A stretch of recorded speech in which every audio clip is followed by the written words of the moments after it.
this area, so I can't say thank you to him now for that, but I hope that you will thank him. That's very professionally done. I'd like to know what studio he's producing that in. It looked like his garage, but That was his garage. their garage. Okay. I also want to thank you.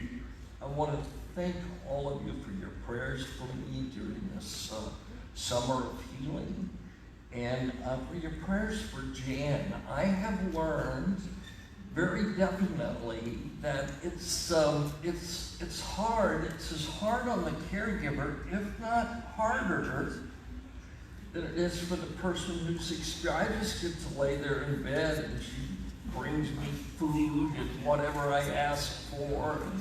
I mean, it's just, so I've kind of had a good summer in some ways.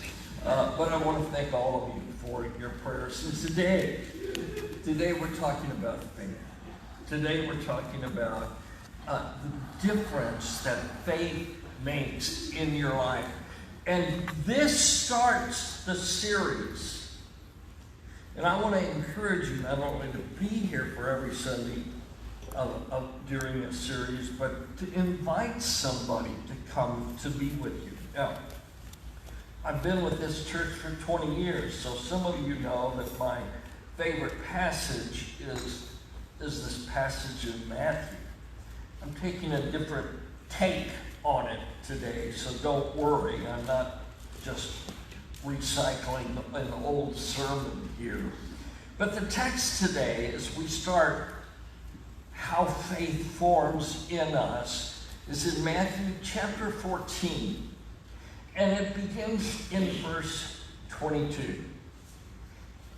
Immediately, Jesus made the disciples get into the boat and go ahead of him to the other side while he dismissed the crowd. Now, the backdrop to all of this is that he had just fed 5,000 people, and the disciples were there saying, Lord, we can't feed 5,000 people. We don't have the ability to do that. And Jesus fed the people miraculously. And then he sends his disciples across the Sea of Galilee. And from the sea, he stays on the east side of the sea while they're headed for Capernaum. He goes up into a private place to pray. After he dismissed them, he went up onto a mountainside by himself to pray. We all need that, don't we? Sometimes just to be alone. We need fellowship. We need it desperately, but we also need those alone times. Later that night, he was there alone, and the boat was already a considerable distance from the land. Some of us have seen that lake. Some of us have been together at Sea of Galilee, and it's not called a sea for just any reason. It's a big lake. And the boat was already a considerable distance from the land, and it was being buffeted by the waves because the wind was against it. It's in a part of Israel where squalls just erupt suddenly, seemingly from nowhere. And that's what happened with the disciples that night in the boat. Shortly before dawn, Jesus went out to them. Whoa, how did that happen? Jesus went out to them, walking on the lake. And when the disciples saw him walking, they were terrified. I would be too. It's a ghost, they said. And they cried out in fear.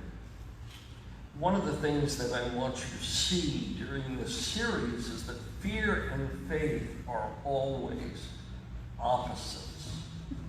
They don't go together.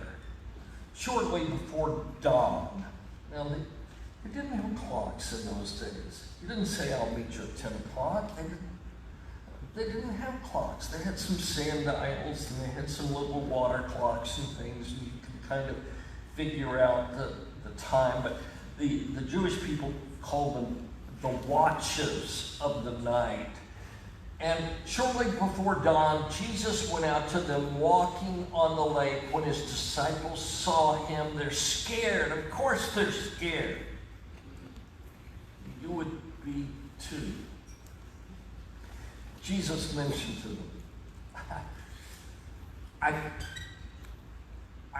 think this word Jesus said to them, it is not completely understood by us, because you've got to remember the wind is howling and the waves are roaring. There is a roar in the sea. You've been around the sea at the beach or something. It makes a lot of noise. So Jesus didn't mention something. He didn't just, they're shouting. And so imagine in your mind, try to put yourself there for a minute in that boat. And Jesus shouts out, "Take courage. It is I." I don't think that we quite understand the impact, because that translation is a good translation. It is I, because it's the only way that the readers would be able to fully understand it. But, and Preston mentioned this in regard to another episode in Jesus' life in our small group last week or a couple weeks ago. It's not, it is I. It's, I am. Take courage. I am. That's the first name that God revealed himself by. Moses said, how can I go talk to Pharaoh? I'm just a shepherd. Who should I tell Pharaoh sent me here? And God said, tell him, I am sent you. It says it 7 times in the Gospel of John. I am. One point he says, before Abraham was, I am. I'd like to get off into philosophy here, because I always use this passage in my philosophy classes. I am. You can't am, because as soon as you am, you were. I mean, it's just, time moves, but God's outside of time. He's constantly living in the presence, in the present tense. At the speed of light, everything is am. Everything is present tense. At the speed of light, Einstein taught us that. The past and the present, the past and the future become present tense. Be not afraid, I am. And Peter.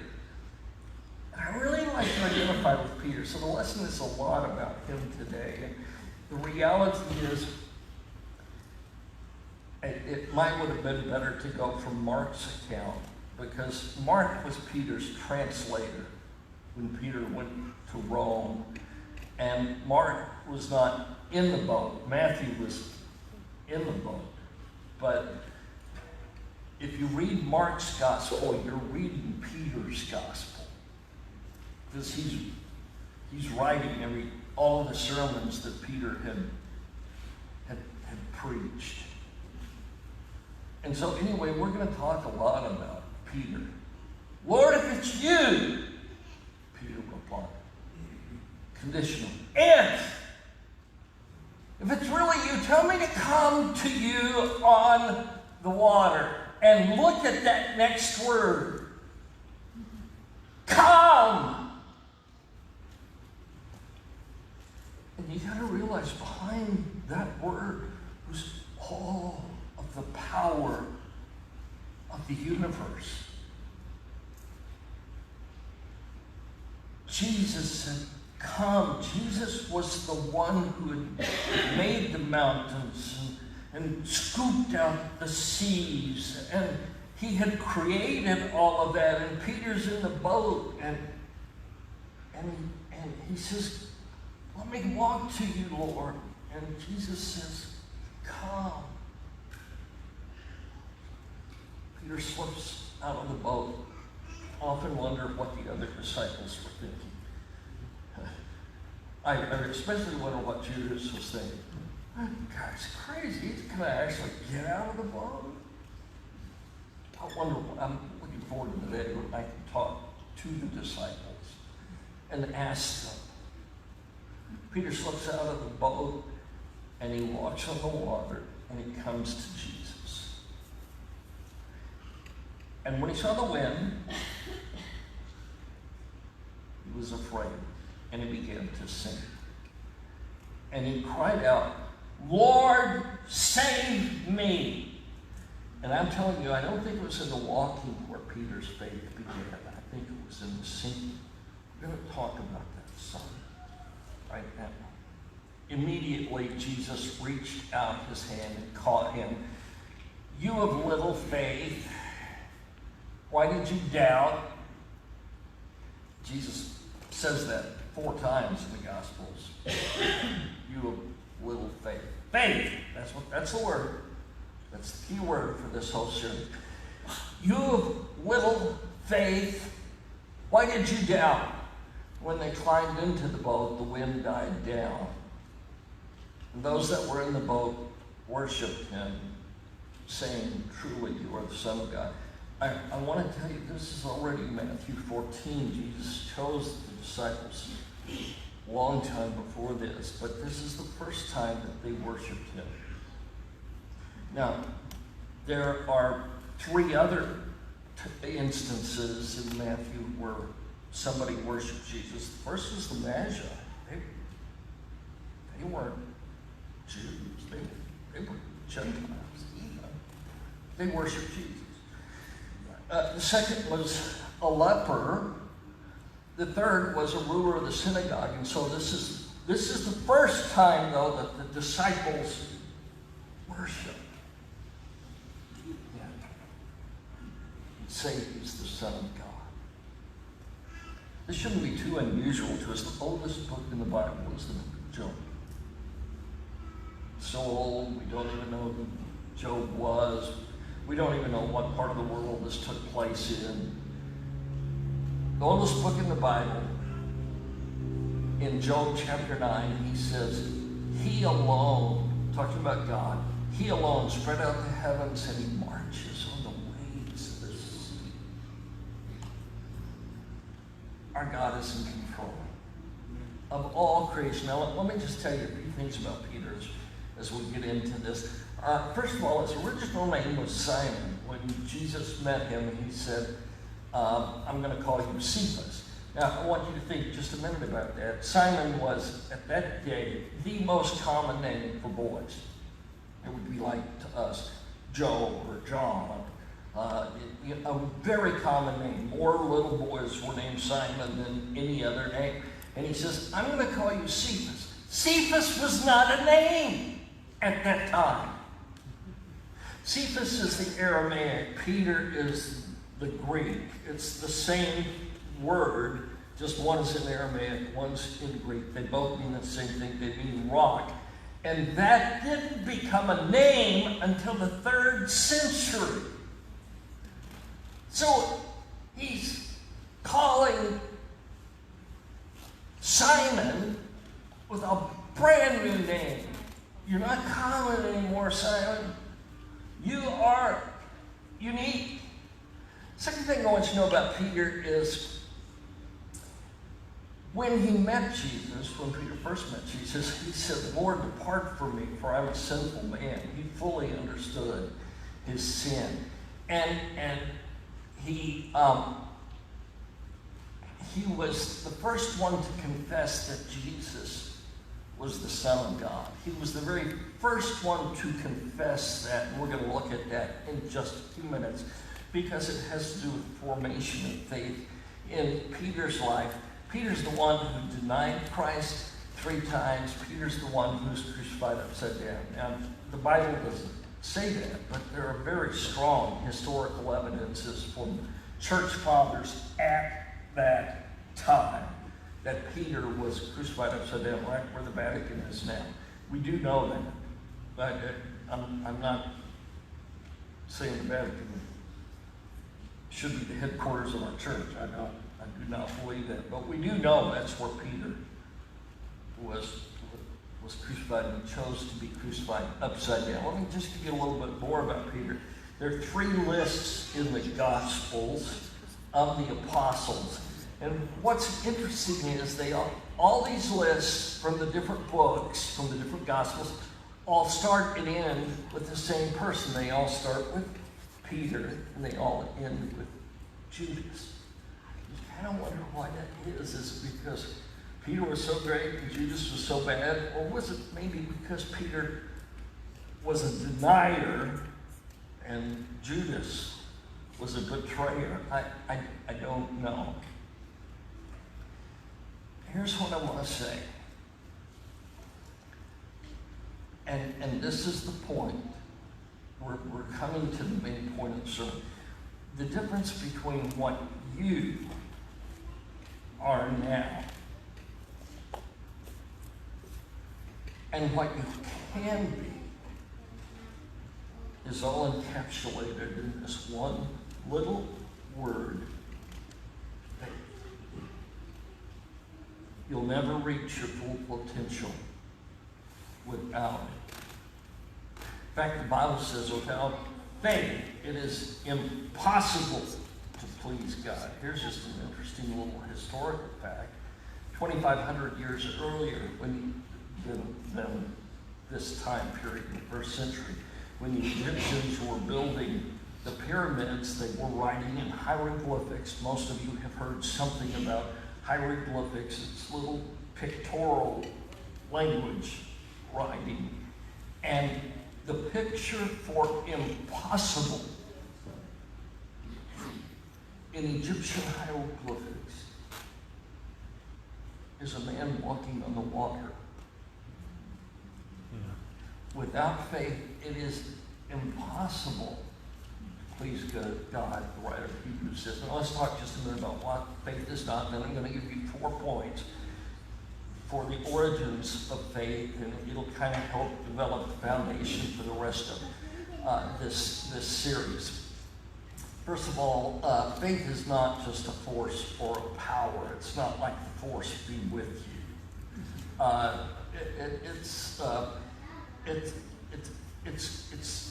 It's honoring God. It's worshiping God. It is indeed a 6th sense. It is a spiritual sense, by the way. Psychologists today say there are 6 senses because they're saying balance is also a sense. So if you look at it that way, it's a 7th sense. It's a spiritual sense. But it's not a force. It is powerful, but it is not in itself anything. We'll talk about that in just a minute. It's not magic. It's not something that you need a password to access, or an incantation like abracadabra, which came out of the religious community for healing, by the way. This is not magic. It's not. It is not. And some of you may get a little upset with this. That's okay. We can still be friends. But every time you pray for healing, healing is not necessarily going to occur. It may. I have seen it. I have seen it with my own eyes instantaneously. The head of the TU Biospheric Law Department was a good friend of mine, and he was dying in the hospital. He had an inoperable cancer that his mother had died of, that his grandfather had died of, and that his older brother had died of. Now he's got it, and there's no hope. And I'm up talking to him and visiting with him, and I said, can I pray for you? I said, sure. And he said, as soon as I prayed for him, he said, it's gone. I said, what? He said, the tumor's gone. There's a tumor wrapped around his carotid artery. He got up and went home that night. And it was so weird because they had the images, the x-rays, the CAT scans, they had all of that. And there it was on that day, and there it wasn't on the next day, and nobody had ever seen anything like that. It's a very rare tumor. The headquarters for studying the research on that tumor is in Little Rock, Arkansas. And they brought him in there, and they couldn't figure it out. I couldn't figure it out. It wasn't me. It was God. Amen.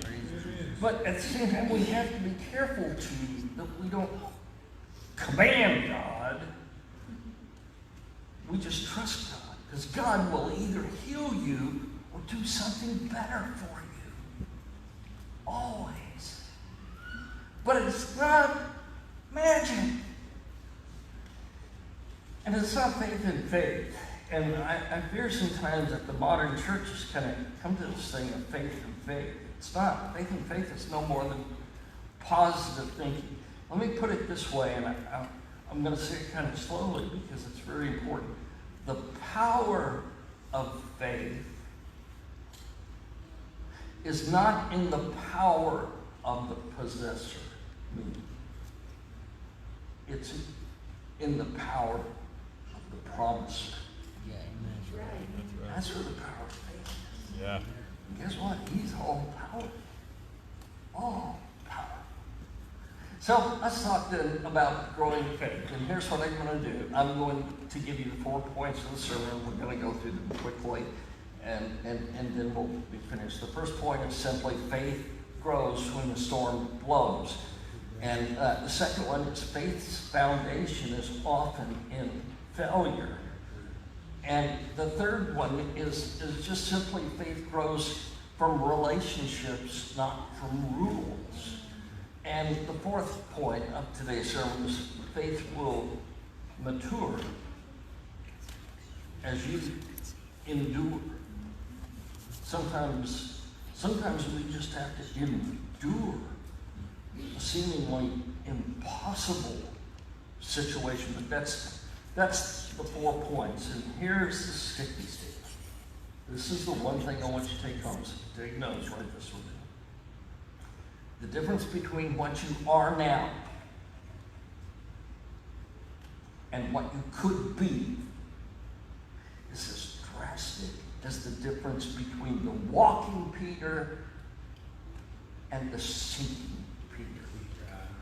That's the sticky statement. I want it to stick to you. And when you go home, stick it on your refrigerator, put it on your mirror, put it in your wallet, whatever. But I want you to remember that the difference between what I am now and what I can be is as drastic as the difference between the walking Peter and the sinking Peter. Now, faith has to grow, and it has to be nurtured, and it has to develop. And I am more faithful now than I was 30 years ago, but I'm not where I want to be. Faith continues to grow. So let's go to the first point. Faith grows when the storm blows. That's what's happening in Matthew 14 there with Peter. The storm's blowing, the boat's rocking, the disciples are scared to death. I love this song. Hear me when I call, O God, of my righteousness. You have, look at this word, enlarged me in my distress. Some of the translations say, you relieved me, but that's not the best way. The best way is you have grown me. You have enlarged me in my distress. Anybody here ever been in distress? It's an opportunity. It's an opportunity for you to either grow or die. I mean, it's really your choice. Hear me in my distress. Jesus said, these things I've spoken to you that in me you may have peace. In the world you will have tribulation. The word there literally means stressful, crushing. But be of good cheer, because I've overcome the world. So in this world there's going to be tribulation. You will experience it. And don't think when you're experiencing it that means that you don't have enough faith. It happens. It happens to Christians and it happens to non-Christians. But here's the thing about our tribulation and our distress. You don't have to be defined by your circumstances. Your circumstances don't define you. They can refine you if you let them. So, I want to say this, that it's my firm belief that Peter's faith grew not as much in the walking on the water as in the sinking, and in the sinking of when he sank in the water. Now, let me say this, the wording there, it's a little bit ambiguous. It's just like, well, he started to stumble or something and Jesus went over and picked him up. No, he went down. He went down. And Jesus had to reach under the water and grasp his hand. You can see Jesus pulling him up, and he's coughing and choking and crying and vomiting, and I mean he's drowning in his distress and despair. I just like that picture of reaching down and pulling Peter. Here's why I like it. I told you a while ago I identify with Peter. Peter's off and he's on. He's on, he's go. I identify with him because I'm like that.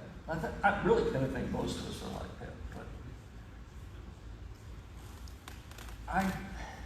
I have struggled with deep depression for years.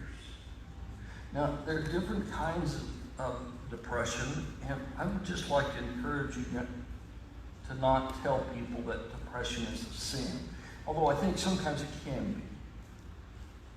I really think sometimes it can be because people can, there are different kinds of depression. A situational depression is you can leverage it and use it to make people feel sorry for you because you're a victim, and you can use it. I think it's sinful at times like that, and we all go through situational depressions. That's like discouragement and just upset and frustration and stuff like that.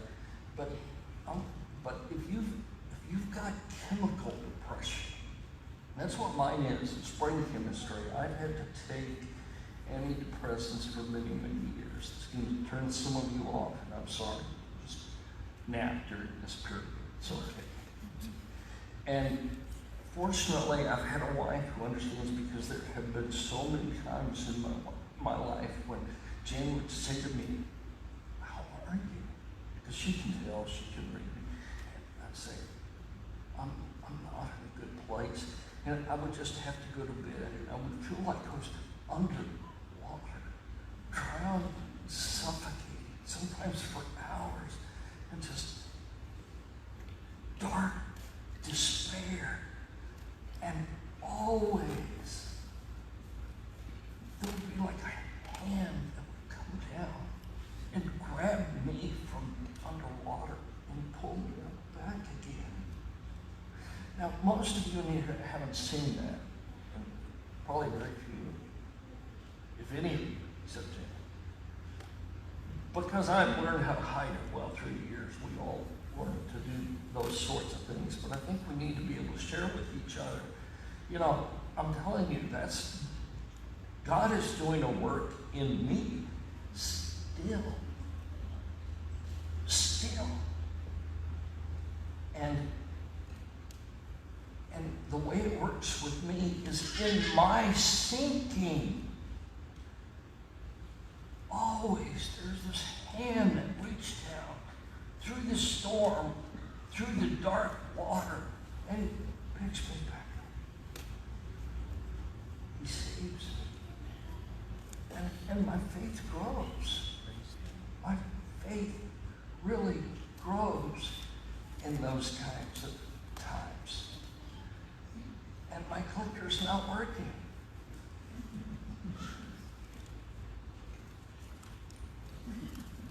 James, can you click it for me? I don't know what. What's that? Okay.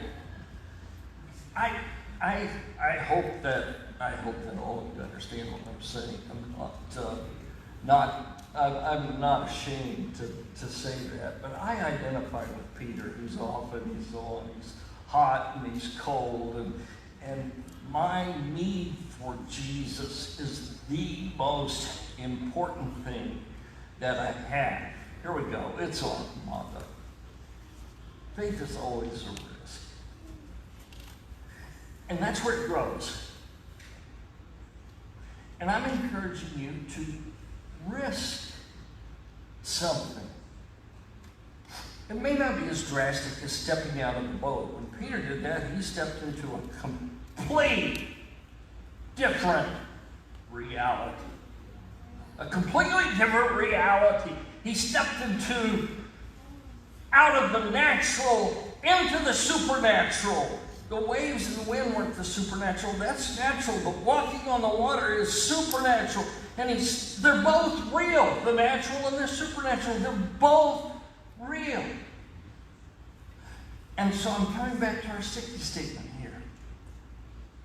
The difference between what you are now and what you can be is as drastic as the difference between the walking Peter and the sinking Peter. But like Peter, sometimes it takes a risk. And that'll be different from each one of you. Maybe your first risk is to start giving $10 a week more. I'm not preaching for the church here. I'm trying to make you feel guilty. I'm trying to make you grow faith. $1 a week more. To grow. To take this risk.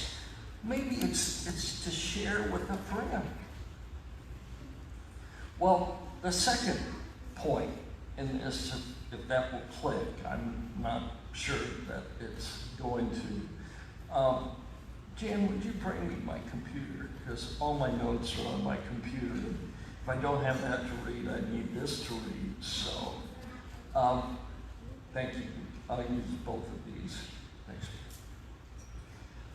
Don't waste your failures. All of you have failed. Every single one of you has failed. Someone. If you haven't, you will. I don't want to be the bearer of bad news, but that will be the case. You will.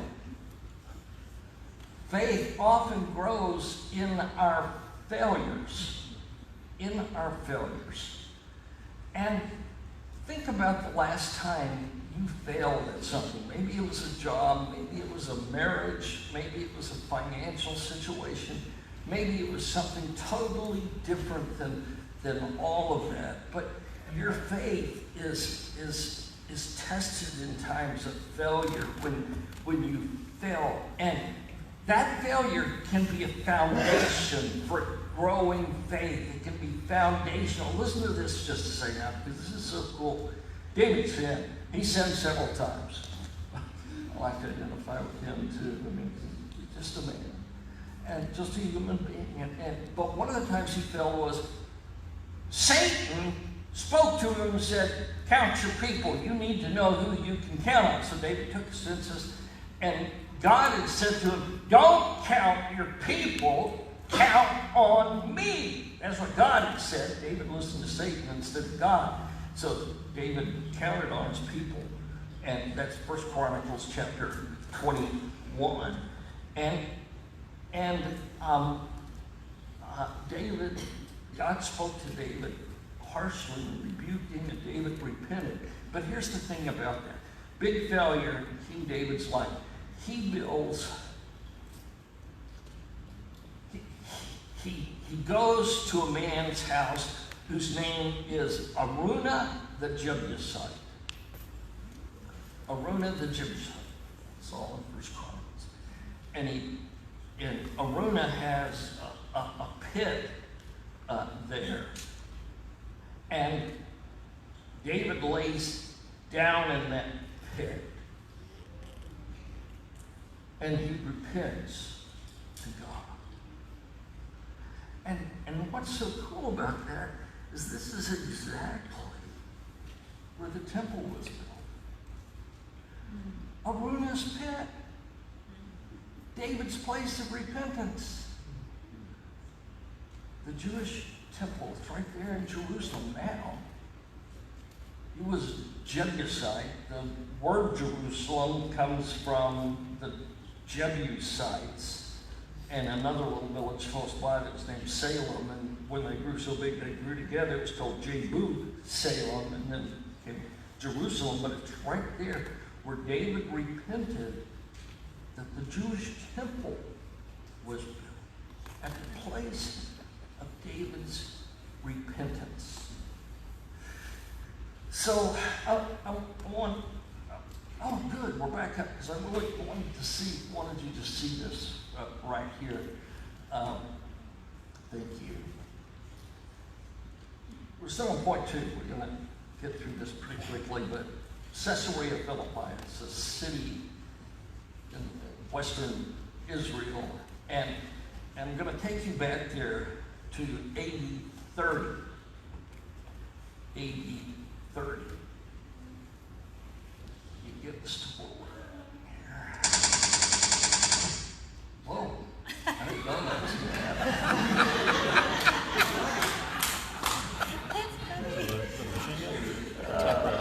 That's pretty good. This is where Caesarea Philippi is where this is a number of chapters after the chapter of the storm and walking out of the boat, and Jesus got his disciples together, and he says to them, he says, who do people say that I am? And the disciples say, well, some of them say you're John the Baptist, some of them say you're Moses, some of them say you're one of the prophets. And then he looks at Simon Peter, square in the face. He says, who do you say I am? And then he comes. You are the Messiah, the Son of the living God. That's the first time anybody has confessed this. But it's important to know where it took place. It took place in Caesarea Philippi. Now, Caesarea Philippi is Sin City. Well, Jesus said to him, blessed are you, Simon, son of Jonah, for you have, he says, for upon this rock I will build my church. Now this is where it's important for us to understand the situation here, because Caesarea Philippi is an old city. It was founded really by Alexander the Great 300 years before Christ, and the Greeks used to worship there. They built this temple in this rock because there's this huge rock in Caesarea, and it's this cave thing that I'm showing you here was built 300 years before, and originally it was called the Gates of Pan, and it was Sin City. It was Las Vegas. People came there to gamble and to have sex and to get drunk and do drugs, whatever they did in those days. This was the place, and that's where Jesus is, and that's where they are. They are at that rock. And in AD 30, That temple right there, which was built 300 years earlier, was called the Gates of Hades. The Gates of Hades. And so when Jesus replies to Peter, they're by the rock, they're by the gate of Pan, or the gates of Hades. And Jesus says, "Blessed are you, Simon Bar-Jonah, for this was not revealed to you by flesh and blood, but by my Father in heaven. And I tell you, Peter," he starts with Simon, gives to Peter, "I tell you, Peter, that on this rock," in contrast to that rock, "on this rock," so that's where I'm going to build my church.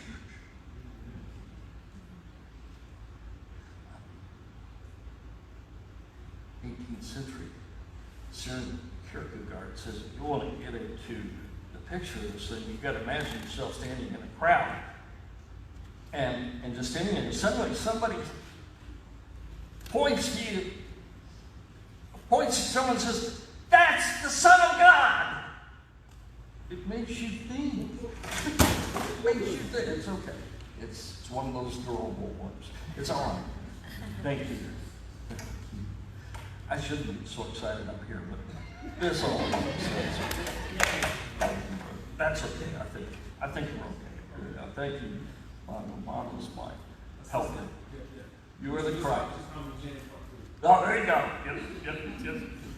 You're the Christ, Son of the living God. Upon this rock I will build my church, in the gates of Hades. That's the gates of Hades. You can go to Caesarea Philippi today and see it.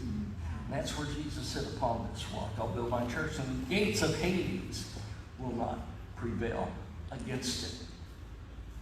So you've got Peter the confessor in Matthew 16. You've got Peter the denier 10 chapters later.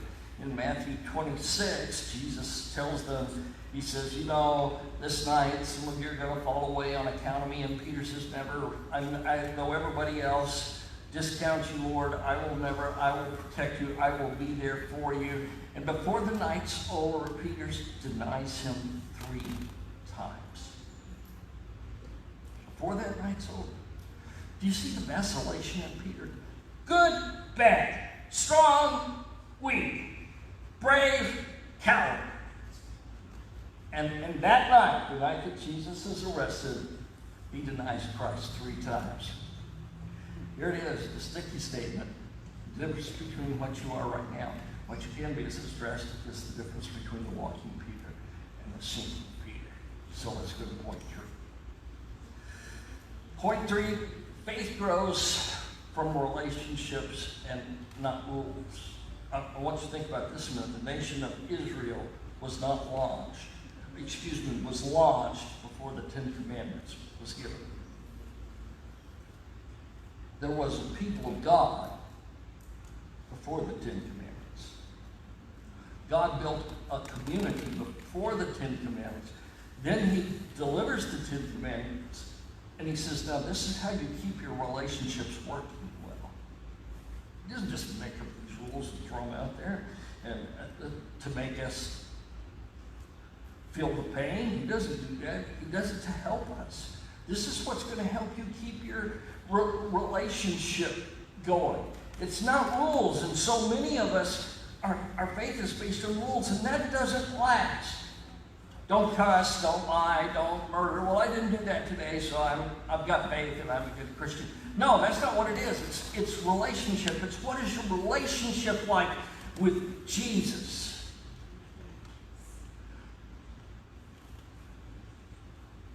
Where love reigns, you don't really need the laws so much. You kind of need them to understand the boundaries and everything, but I love the Apostle Paul, what he said in 2 Corinthians 5. The love of Christ controls me. He didn't say the 10 Commandments controls me. He said the love of Christ controls me. I have never committed adultery. I've never been unfaithful to my wife. And I will tell you, It's not just because there's a law that says thou shalt not commit adultery. It's because our love controls the way I am. And that's what relationships do. And the more you build relationship with God, the more that's going to happen. That you will be controlled by His love. Peter denied Christ 3 times. Jesus restored Peter 3 times. Peter said, I don't know the man, I don't know the man, I told you, I don't know the man. And then Jesus comes back and he says, Peter, do you love me? Peter, do you love me? Peter, do you love me? He used a different Greek word for love in there, but that's not pertinent right now. He's just restoring Jesus. It's about love. It's not about laws, it's about love. And if you have that kind of relationship with God, you're going to thrive. And the laws can kind of help be the barricades so you don't drive off the road. The road is the relationship. So here we go again. Sticky statement. It's what you take it home with you. The difference between what you are now and what you can be is as drastic as the Peter who walks on the water, the Peter who sinks in the water. And that difference is statement. So let's go to the 4th point here, and the final point, and we'll wrap this up. Faith will mature as you endure. The older I get, the more I learn a little bit about having to endure. I drove yesterday for the first time in 6 weeks, and I wasn't supposed to, so I'm confessing to you. Jan's been having, whenever I go to a doctor's appointment, she's been having to haul me around. I've had to endure. I'm not saying I had to endure her driving. That's not what I said. I've had to endure having someone take care of me. I'm just about finished here, so just take a deep breath, pump some neurons. Let's keep this alive here. Mom, my mother taught me as a young boy to love the poet Robert Frost, and I do love his poetry. I don't know if you know who I'm talking about. He was born in the late 1800s. He was unofficially considered America's poet laureate. You probably heard his poem, a road diverged in a yellow wood, and I chose the path most less traveled by. But that's not the poem that I want to bring to you right now, because we're talking about endurance. We're talking about endurance. Robert Frost, horrible life. His dad died when he was 11. His dad was a pagan. His dad died when he was 11. Shortly after that, his mother died. Shortly, some years after that, he gets married. They have 5 kids.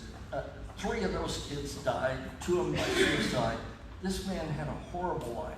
The question today that people in English departments ask, was he a Christian or was he an atheist? I don't know what he was. He says he wasn't an atheist. In fact, he said he hated irreligious people, and he often preached in a Jewish synagogue because he had a friend who was a rabbi there. But that's not the point. I just want to share a little thing about endurance with you. And it's one of his poems. It's my favorite. Birches. Birch Truth. This is not the whole poem. But he says, it's when I'm weary of considerations. Now, what does it mean? It means, man, I just get so... Sometimes I'm just tired of having to make decisions. Oh, should I do this? Should I do that? That's why I am. We go to a restaurant now, I just tell Jan, just give me whatever you get.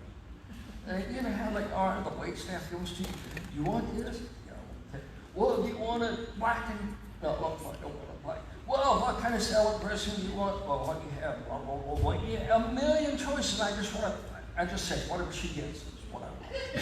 I get tired of considerations. I get tired of decisions. And the next line, and life is too much like a pathless wood. Listen to the words here. Where your face burns and pickles with cobwebs broken across it. One eye is weeping from a twig having lashed across your face. And open the sore. Now look out here. Those were, it's like that. 2001, I made my way across here, and it is jungle. If you haven't been out there, you ought to go out there. There are some really nice paths. Tom keeps it really. There's some really nice paths. The pond back here is full of lilies, beautiful white lilies right now. And I went out there yesterday and just meditated. But you can't make it through these thickets. You just can't, because it's so thick, and you stand there in the middle of it and you take a step and a twig comes and slaps you in the face. And that's what this is talking about. On a side note, the first time I walked through this, God really told me, from this place will come songs of worship. I couldn't imagine it then, because this here was like that there. And he says in the next verse, I'd like to go away from earth for a while and then come back to it and begin all over. But earth's the right place for love. By the way, he considered himself a theologian. He said his books were not books of theologians and scholars. Where he studied theology, he said, was in the woods, with trees, in the nature. And then he says, and it's like he's remembering back to it when he was a boy,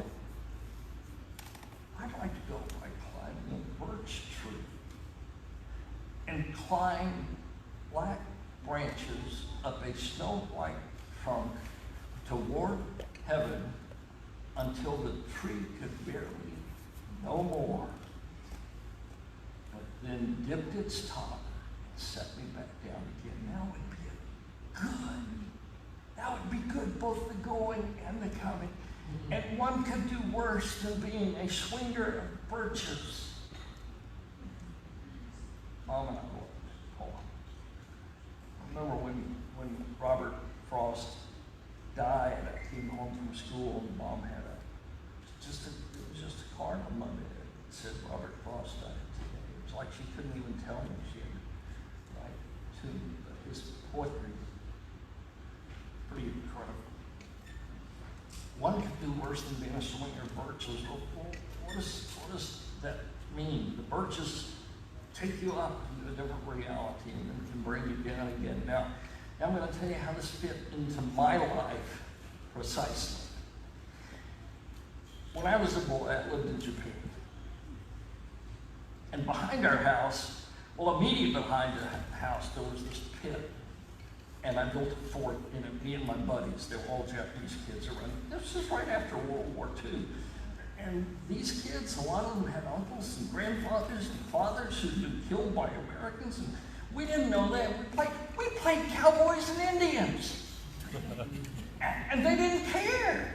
I mean, you can't do that today. I mean, it's not politically correct, but we did it then. But we built a fort right in that ash pit until somebody finally came by and told my parents that was a crematorium for during the war where we burned bodies. So that great little pit we moved out of. But I only say that to say that's a good sermon. But sometimes the things that entertain us the most are the things that are things of death. But behind that, about 100 yards, was a bamboo forest. Bamboo is better to swing on than birches. Birches, after you swing on them so long, they'll just stay drooped over. But not bamboo. You climb up to the top. And there are several ways to do this. We figured out all the ways, me and my little buddies.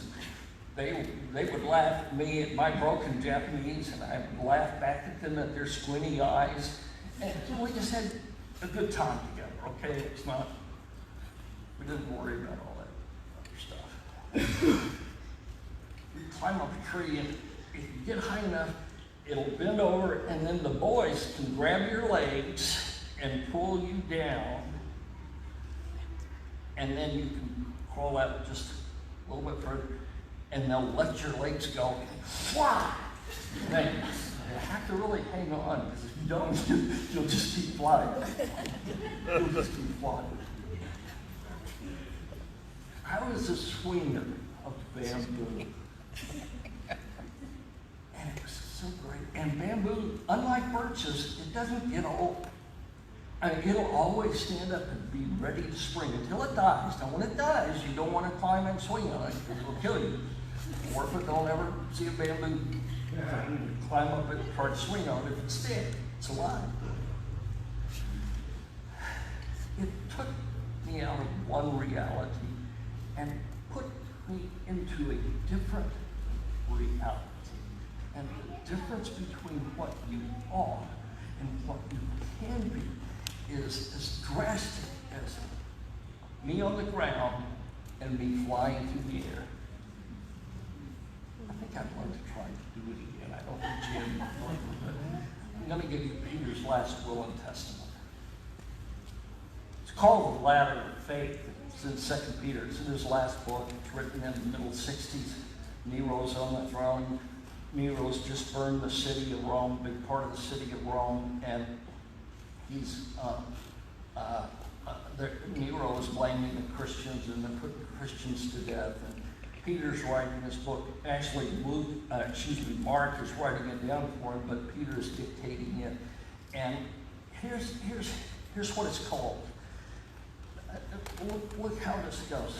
He says, faith leads to good morals. Good morals leads to knowing God better. Knowing God better leads to self-control. Self-control leads to endurance. And endurance leads to godliness.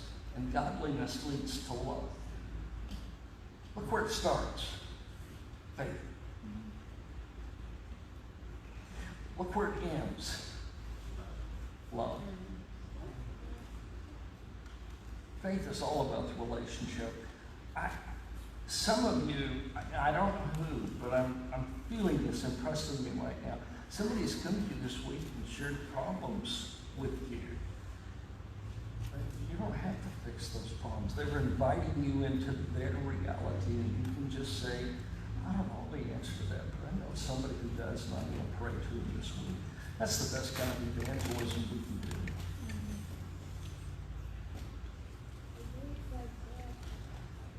So Peter was crucified upside down in Nero's circus, right where, if you'll come on. Start concluding. Peter's crucified upside down. This is the Catholic Church in 1599 got this man named Caravaggio and had it start painting because the Protestant Reformation was really going on. The Catholics were trying to draw people back to the Catholic Church, and so they talked a lot about sacrifice. And Caravaggio paints this Peter being crucified upside down. That's not said in the Bible, but there are good, solid sources, many of them, that state that he wanted to be crucified upside down because he didn't feel right being crucified like Jesus.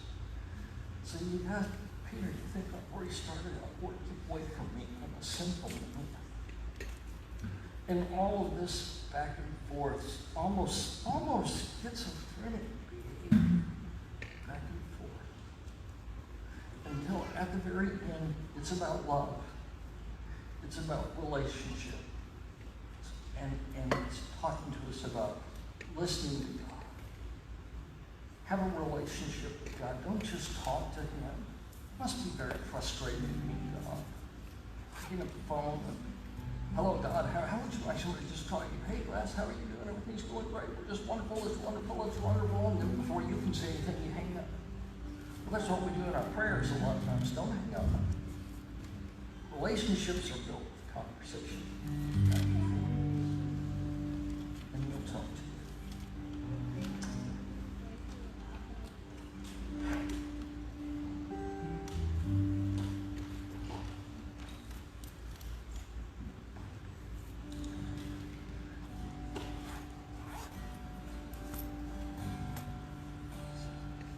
Give a song. This will be dismissed.